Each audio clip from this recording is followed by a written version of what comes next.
evening, everyone. Welcome to Night School Episode 9. We're going to be covering curved pathways. We're creating those with the Follow Leader tool and the Track tool. Hope everybody's having a good night tonight.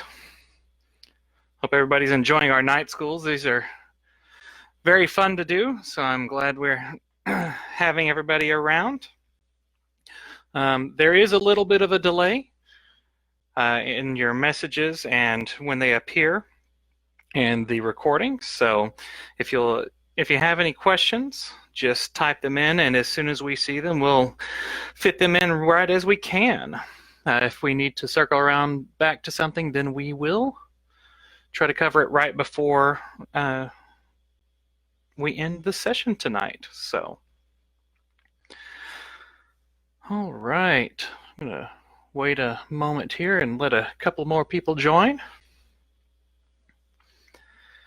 Let's see here. Let's get it prepped up here. Just going to start out with a line. All right.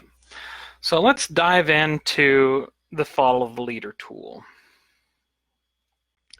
Follow Leader tool is very flexible in creating a follow leader movements. By default, when you select a range of performers, your leader is going to be defined by the green performer. The tail of the form is going to be red. You can change those settings in your application options. I know there are some people who have color blindness, so you can actually adjust those to make it a little easier for you. So right when I select a range of performers, I can identify who the leader is going to be. So obviously now when I select my follow the leader, I have my leader selected here. Now in order to change the leader, all you would do is click on the green dot, and that's going to flip it to the opposite side.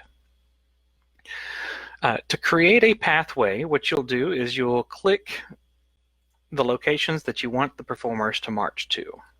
Let me get a range here. It's very much like connect the dots. So I'm going to march to a location, march to a location, march to a location. You can select it to be straight line paths, or you can have it to be a curved pathway. So I had it selected for curve. I can go to straight line. And I'm going to be able to see the stride size listed in my console. In version 10.03, we've added the ability to lock it to a specific stride. So let's say I wanted to go no larger than a 7-to-5 stride. So what that's going to do is it's going to follow my pathway that I've created and only allow the performers to move where the largest stride is 7-to-5. Okay, so let's say test animate. And now we're able to create curved pathways.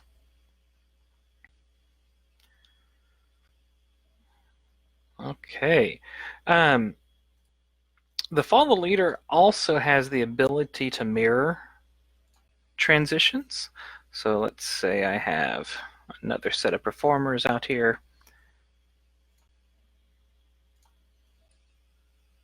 So I am able to select two groups and use my follow leader tool and identify different leaders. I can select and swap leaders on my secondary form the same way as I do my primary. The master form is going to be identified with the performer that is the green dot with the red circle around it. The secondary performers, secondary groups are going to be highlighted with a red solid dot. So I have a leader for this form, I have a leader for this form. By default, the mirror is going to be doing the exact same thing. Let's actually get a transition so we can actually have an animation. So by default, it's going to do the exact same motions that I describe or I draw out for my primary. Okay, I also have the ability to change the which way it mirrors, so it's going to now go opposite. So what I'm going to do when I move backfield, if I click to the left, they're going to go away from each other. So this allows you to create opposite mirrored transitions. And with my follow the leader tool, I can hold the shift key to add editing handles to change the pathway.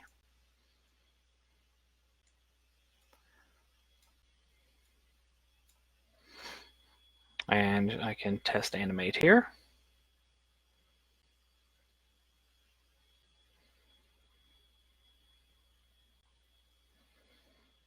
All right. Let's go ahead and accept that. Now, in version 10, we have also added, I've touched on this before in a previous lesson. We added the ability to show pathways for selected performers. So what we can do is create this pathway, and let's say we wanted to have this notated on the chart with an arrow. So what I'm going to do is I'm going to select my arrow tool with my performers selected, so I have my pathways. I'm going to choose to create arrow from path. So now I have a arrow highlighting the pathway that's going to be taken. If that is difficult to see, you can actually also shift that over.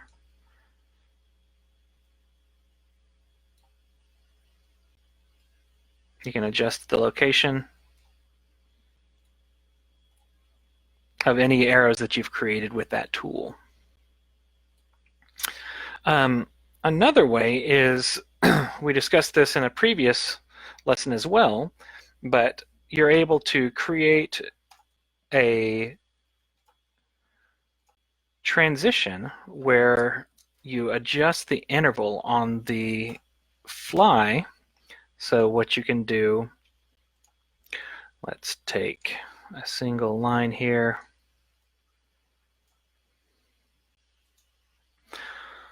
A two-step interval, and let's say that I want these performers to actually go into a spiral at a larger interval. Reverse my spiral here. Say I want this to feed into my spiral. At a 6-step interval. Now, in order for it to be matched properly to follow the leader, this person right here needs to be matched to the center, because what we want them to do is we want them to march around the entire form and end at the center. So right now, this performer is matched to this location. So what I'm going to do is I'm actually going to choose flip. What that's going to do is it's going to take the entire matched form and flip it on itself. So now this performer is matched to this location, and this performer is now matched to the center, which is where we want to be ending up when we do our follow the leader. So what I'm going to do is I'm going to accept this form. So I now have my new form as a spiral, and I'm going to now add my follow the leader maneuver to it. Okay, I'm going to select my follow the leader. As you can see, I now have my follow the leader path here. And for my particular example, I want to tweak this just a little bit so my pathway is clean. Now this is not a realistic transition for this amount of counts, so I can test animate this, and as you can see over the transition here, our performers are going to be expanding interval.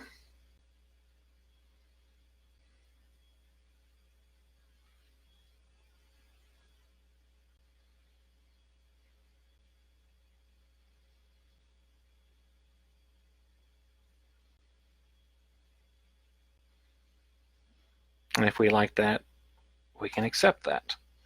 I'm going to tweak this transition slightly. Let's just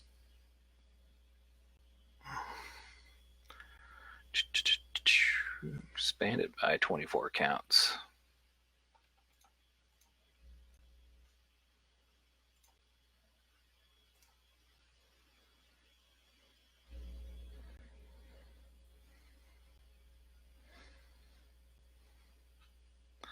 So I've extended that by an additional 24 counts.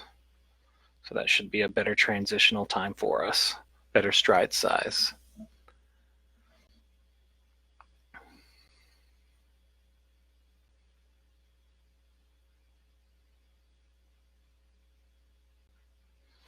Let's get it filled in here. We can select a performer. Let's see here. And my adjuster tool. Hypergeneral. Still a little bit rough on the stride. 5 to 5. All right. Does anybody have questions about the use of the follow the leader tool? I know we do have questions come in about how to use it. The best way to describe it would be to use it as in two fashions, the ones I've described, kind of like a point and click for a connect the dots, or you can actually use it to go into an existing form. Those are the two most common ways that we suggest using it. Let's see, we do have another tool that we'd like to cover today, the track tool. And the track tool allows you to create a transition while maintaining the integrity of the actual form itself. So when I select the performer, or the group of performers, I have my performer that is going to be our leader identified by this red cross. And that is going to be the starting point of our pathway. So when I click my points, it's going to create a pathway along that line using that performer as the leader.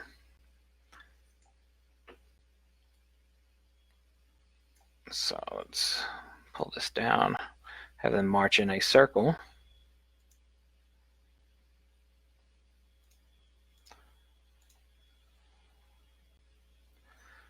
So it maintains the integrity of the transition, or I'm sorry, integrity of the form, and allows you to move that entire form along a single pathway.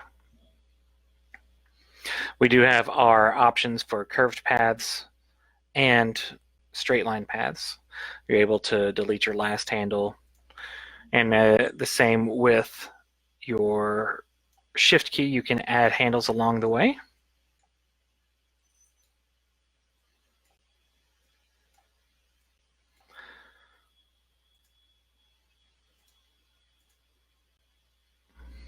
And it will march along that pathway.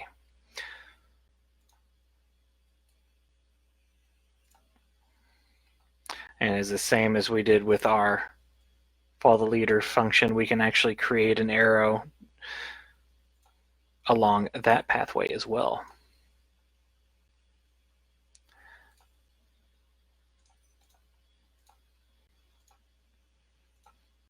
All right. We had a question pop up about the stagger tool today. I wanted to kind of touch base on that real quick.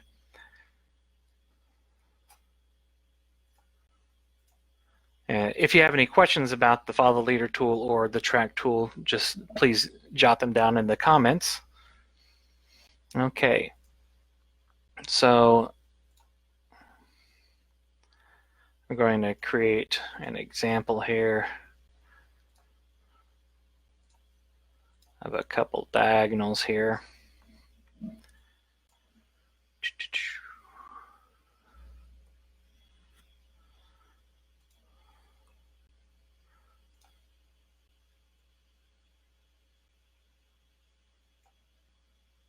Okay, so I've got a couple of diagonal lines here, and what I'm wanting to do is just let's say I want to run them back field.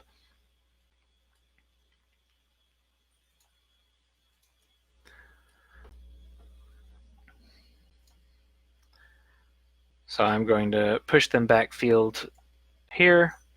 And I wanted all of these to do a staggered step off. So what I can do is I could select performers one group at a time and then do my stagger. Say I wanted to start with this performer here and do my stagger. But we also have the ability to now in the new update select and identify performers per segment. So the previous option to do multiple segments at a time was called mirror or multi-segment. This has been changed to leader per segment. It is the same functionality except for the fact that you can actually select different leaders per group now. So now what I can do is I can actually select a different leader for each form to create the transition that I'm wanting.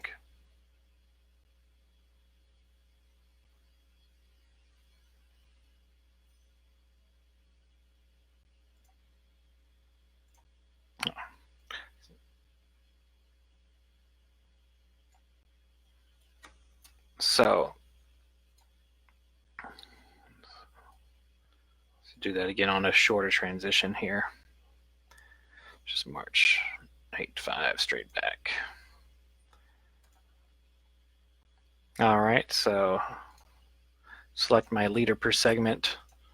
So I want to step off every 2 counts. I can keep the leaders here. So they're going to be matching.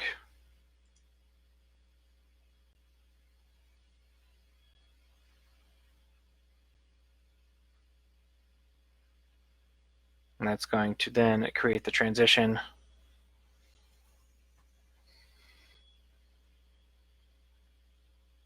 across the field in the same manner.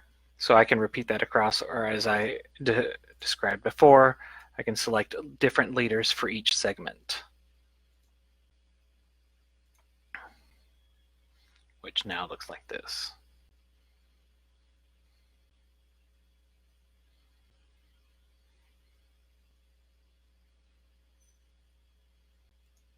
And that's going to have everybody arrive at the same time, so everybody's going to be taking a different stride. We can also choose to have a duration. Let's say we wanted to take, out of our 40 counts, let's say I wanted only to take 24 counts to get there. And that's going to increase our stride size to get there in our 24 count transition.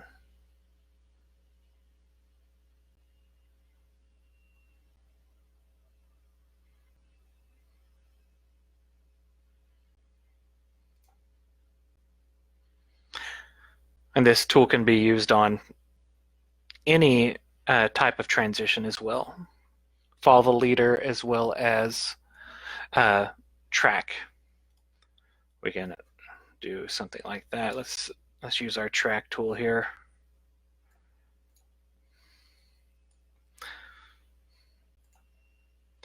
Let's just say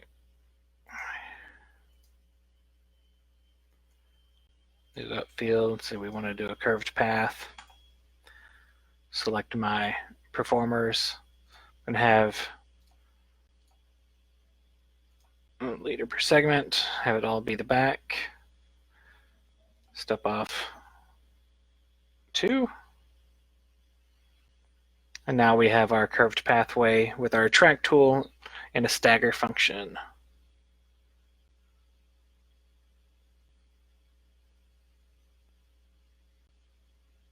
Which kind of gives you a neat little effect. Were there any questions that you'd like to have answered?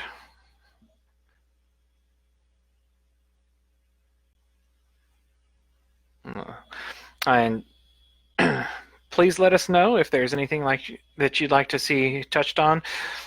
Please join us next week we're going to cover part 2 on this. I'm trying to keep these a little bit shorter. We've been going long, so we're going to be covering the adjuster tool and the fixed interval float. If you have any other suggestions for these night school videos, please let us know. We want to make sure that we cover anything that our users want to know more about. Thank you very much, and y'all have a wonderful evening, and we will see y'all later.